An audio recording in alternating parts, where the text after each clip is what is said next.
This short video is just going to take you through the process of creating new documents in Illustrator. So I'm going to close this one down. So when you first open up Illustrator, you have this welcome screen.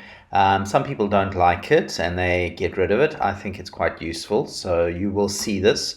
But to create a new document, you can either go to here to create new, or you can go to File, New, or you can use the shortcut, which is Command N on the Mac or Control N on Windows.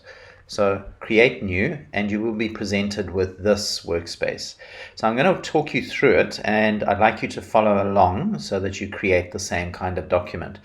So across the top you have your intent. What is this document intended for? So we have mobile, web, print, film and video, art and illustration, and then we have some saved presets if we choose to save our presets. So in this case, we're going to make a print document, and we then need to choose our size. So you have some, if I click on view all presets, you have some sizes here, not very many actually, but some of the basic ones. So for example, A4. So we're going to choose to create an A4 print document. And then we're going to go to the side here to make some changes. So I'm going to zoom in a little bit here. The first thing is to give the file a name. Now this is just so that the file has a name in the tab when you're working on it. It is not the same as saving the document. You still have to save it. So I'm going to just call this, let's just say standard A4 for print. Then you've got to choose your units of measure. Now yours should default to millimeters. I don't know, mine defaults to points because I think I'm still set on American system. So I'm going to set it to millimeters. That's usually the most useful setting for us here in Southern Africa. And then it changes the width and height to whatever A4 is. Now of course you can dial in your own numbers here if you want a standard, a non-standard size. Then you can choose whether you want it to be landscape or portrait in terms of orientation. We're going to do another whole activity on artboard, so I'm going to leave that out at the moment.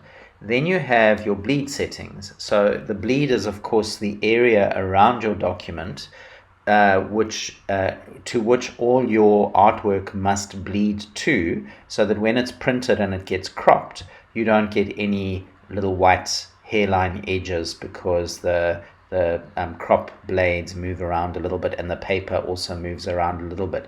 So we want to compensate for that by making sure that whatever color goes to the edge of the page actually bleeds off by 2 to 3 millimeters.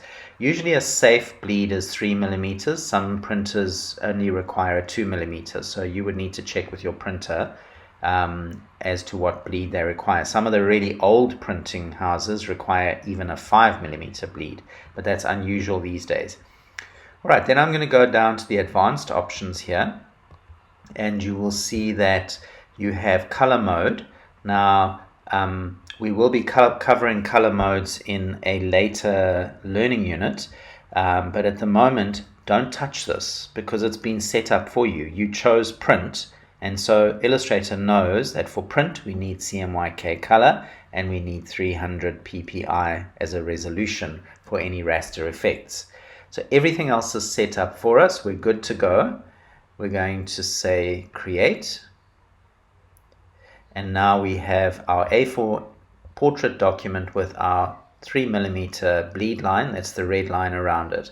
Then you're going to go and save that document by going to File, Save As. You will save it somewhere wherever you're keeping your work. So I'm just going to save it to my desktop, and you can see that it's already given it the name that I entered when I created it. So that's one of the advantages of entering a name when you create a document. The file extension for an Illustrator document is .ai. If you're using Windows and you have not set your Windows system to show you file extensions, you might not see that .ai, but it will be there. It's just hidden. I would recommend for Windows users, especially if you're a designer, that you change your Windows Explorer settings so that you can see your file extensions. I believe designers should be able to see their file extensions always. Okay, and then you save it.